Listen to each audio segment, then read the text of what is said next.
Hello दोस्तों, मैं सुमन करुता आपका स्वागत करता हूं अपने चैनल क्लासबुक एकेडमी पर। आज हम बात करेंगे आखिर आईपीएस की कैलेंडर कब जारी होगी। क्या आईपीएस के कैलेंडर में कुछ चेंजेस हैं? क्या आरआरबी का एग्जाम बाद में होगा और आईपीएस पीओ क्लर्क का एग्जाम पहले होगा? इस चीज़ों के बारे में जानने के लिए आज हम इस वीडियो में जुड़ेंगे। जैसा कि आईपीएस आरआरबी के मर्जिंग की वजह से, जैसा कि रूरल ग्रामीण बैंकों की वजह से, रूरल ग्रामीण बैंकों के मर्जिंग की वजह से आरआरबी में वैकेंसी अभी तक रिपोर्टेड बहुत सारी स्टेटमेंट नहीं हो पाई हैं। तो इसीलिए अभी तक आईपीएस ने अपना अभी तक ये जो कैलेंडर आपने सामने देख रहे हैं, ये जो कैलेंडर अभी आप सामने देख रहे हैं, इस कैलेंडर में भी शायद कुछ चेंजेस हो जाए। हालांकि चेंजेस क्या होंगे ये तो अभी आईपीएस को पता होगा। तो ऐसा उम्मीद है कि ये जून फर्स्ट वीक तक, मतलब इस सप्ताह में आपका कैलेंडर या नोटिस आईपीएस की तरफ से कुछ ना कुछ जारी हो जाएगा। कि आखिर पहले एग्जाम किसका होगा, या जो भी चीजें आईपीएस अपना क्लैरिफाई कर देगी। क्लियर? तो आप ये मत सोचिए, आज बहुत बच्चे ये भी सोच रहे हैं कि हम तैयारी आखिर किसी का करें, आरआरबी का पीओ का करें, आरआरबी क्लर्क का करें। क्योंकि आरआरबी पीओ या क्लर्क में, पीओ में क्या होता है या रूरल ग्रामीण बैंकों में क्या होता है, आप इंग्लिश या हिंदी में से कोई एक सब्जेक्ट चूज कर सकते हैं। लेकिन यही आईपीएस पीओ और क्लर्क में क्या होता है कि आपको इंग्लिश कंपलसरी इंग्लिश देना ही देना, चाहे वो प्री हो या मेंस हो। और कंप्यूटर कंप्यूटर आईपीएस में नहीं आता, लेकिन आरआरबी में कंप्यूटर का एक सब्जेक्ट होता है 40 नंबर का, मतलब 20 नंबर का 40 क्वेश्चन होते हैं, क्वेश्चन आधा नंबर का होता है। तो उसमें तो बहुत सारी चीजें हैं जो बहुत तरीके से वेरी करेंगी। अलग अलग एग्जाम के अलग अलग कैटेगरिया हैं। हाँ, मैं ये कह सकता हूँ, अगर आपको ये समझ में नहीं आ रहा है कि आप किसी की तैयारी करें, तो आप वो सब्जेक्ट की तैयारी शुरू कर दें जो समय कॉमन है, जैसे मैथ, मतलब क्वांटिटेटिव एप्टीट्यूड और रीजनिंग और करंट अफेयर्स। ये क्या है, ये जितने भी एग्जाम है, जितने भी आईपीएस एग्जाम कराते हैं, ये तीनों एग्जाम या कोई भी एग्जाम आईपीएस कराता है, ये तीनों सब्जेक्ट जरूर आते हैं। तो इन तीनों की तैयारी पे आप फोकस करिए, प्रॉपर इन तीनों पे कमांड बनाइए। प्री लेवल की तैयारी और मेंस लेवल की तैयारी दोनों अच्छे से करिए, क्योंकि आपको प्री और मेंस दोनों साथ में लेके चलना था बैंक में। क्योंकि क्या होता है, प्री के रिजल्ट के बाद आपको मेंस में और प्री के रिजल्ट के में ज्यादा गैप नहीं होता है, जिससे आप रिजल्ट का वेट करते हैं और फिर सोचेंगे तैयारी करेंगे, तो ये पॉसिबल नहीं होगा।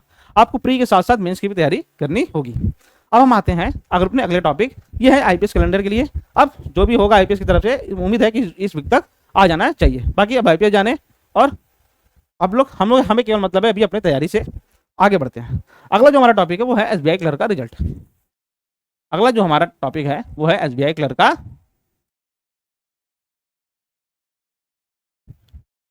का रिजल्ट। चलिए, तो एसबीआई क्लर्क के रिजल्ट की बात करें हम लोग, तो अभी हाल ही में एसबीआई लद्दाख रीजन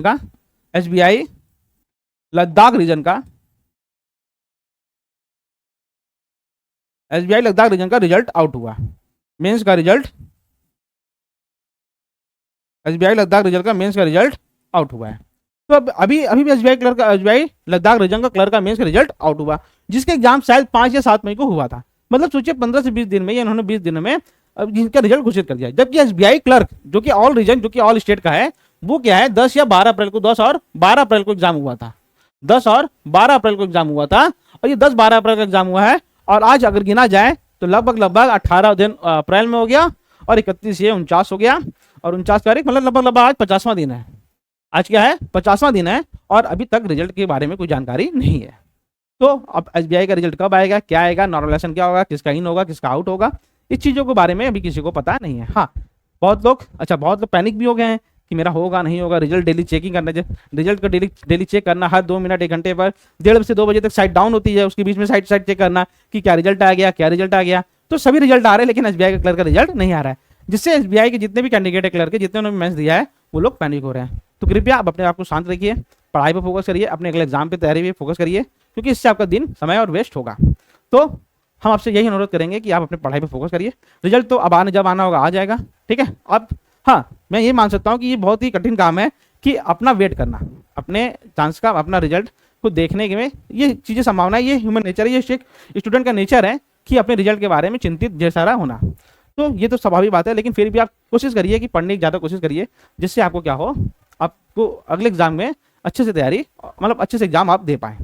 तो अब एसबीआई क्लर्क का रिजल्ट कब आएगा, 10 या 12 अप्रैल। अच्छा, बहुत सारे ऐसे लोग हैं जो बच्चे जो इस बात पे लड़ रहे हैं, अभी जो इस बात पे भी फाइट कर रहे हैं कि 10 या 12 में, 10 में 3 शिफ्ट में एग्जाम, सॉरी 2 शिफ्ट में एग्जाम हुई थी, और 12 में 1 शिफ्ट में एग्जाम हुई थी। ठीक है, तो किसका शिफ्ट ज़्यादा है, किसका शिफ्ट हार्ड है, किसका शिफ्ट वीक है, या सॉरी हाँ ठीक है, इतनी शायद एग्जाम हुई थी। तो कितना किसका हार्ड है, किसका शिफ्ट है, तो आप कमेंट में बताइएगा अपने अटेम्प्ट्स।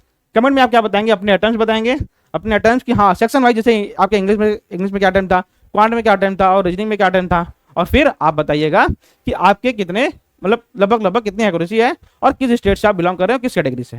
तो इस तरीके से आप क्या करिएगा, ठीक है, इस तरीके से आप अपना कमेंट में जवाब दीजिएगा, जिससे क्या होगा कि मैं कोशिश करूंगा कि 2 से 3 दिनों में अगर रिजल्ट नहीं आता है, अगर रिजल्ट आ जाए तो अच्छी बात है, नहीं तो मैं भी एक बार फिर से मैं अपनी तरफ से एक बार देखता हूँ कि कट ऑफ क्या हो सकते हैं। हालांकि ये बहुत लेट है तो मैं बहुत ही कम चांस होगा कि मैं कट ऑफ के बारे में बताऊँ, फिलहाल उसको छोड़ दीजिए।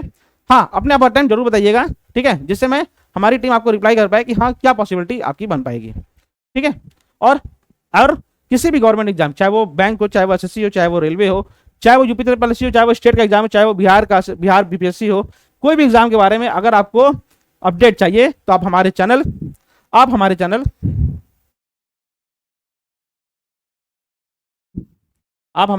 क्लासबुक एकेडमी, आप हमारे चैनल जैसे यहाँ आपको दिख रहा होगा, आप हमारे चैनल क्लासबुक एकेडमी, कौन सी एकेडमी, क्लासबुक एकेडमी पे, ठीक है, हमारे चैनल क्लासबुक एकेडमी को, अब हमारे चैनल क्लासबुक एकेडमी जैसा कि आप यहाँ देख रहे हैं, जैसा कि आप यहाँ देख रहे हैं क्लासबुक एकेडमी, इसको जरूर ज्वाइन कर लीजिएगा, क्लासबुक एकेडमी को जरूर ज्वाइन कर लीजिएगा आप, जिससे हम आपको जितने भी टाइप के, चाहे वो एसबीआई क्लर्क का रिजल्ट हो, चाहे वो आईपीएस का नया कैलेंडर हो, चाहे वो एसएससी का कैलेंडर हो, चाहे वो रेलवे के बारे में कोई भी जानकारी हो, आपको हमारे टेलीग्राम चैनल पर जरूर मिल जाएंगे। याद रखिएगा, क्लासबुक एकेडमी, कौन सा एकेडमी, क्लासबुक एकेडमी, आप उसको टेलीग्राम चैनल को जाकर सर्च करिएगा, क्लासबुक एकेडमी डालेंगे और आपको मिल जाएगा, और आप उसको जाकर सब्सक्राइब कर लीजिएगा। आपको जितने भी चीजें हैं, जितने भी गवर्नमेंट जॉब के नोटिफिकेशन है, या जो भी जिस भी, चाहे वो एग्जाम हो रहा है, चाहे वो एग्जाम की डेट हो, चाहे वो रद्द हुआ हो, चाहे कैलेंडर आया हो, कुछ भी आपको तुरंत उस पर अपडेट मिल जाएंगे, ठीक है। तो चैनल को सब्सक्राइब करना है, और अगर नए हैं तो चैनल को सब्सक्राइब करिएगा, बेल आइकन पे जरूर दबाइएगा, और ज़्यादा से ज़्यादा इसको शेयर करिएगा। आपको जितने भी फ्री क्लासेस, आपको सभी चीज़ों के फ्री क्लासेस उपलब्ध कराए जाएंगे, हमारी टीम ऑफिस पे लगी हुई है। फिलहाल अभी हम यूपी ट्रिपल एससी पेट की तैयारी करा रहे हैं, फ्री, बिल्कुल फ्री बैच है। तो अगर कोई भी आपके दोस्त यार या फिर रिश्तेदार जो भी यूपी ट्रिपल एससी पेट की तैयारी कर रहे हैं, आप उनको इस क्लास को शेयर कर सकते हैं। मिलते हैं अपने अगले वीडियो में, तब तक के लिए अलविदा।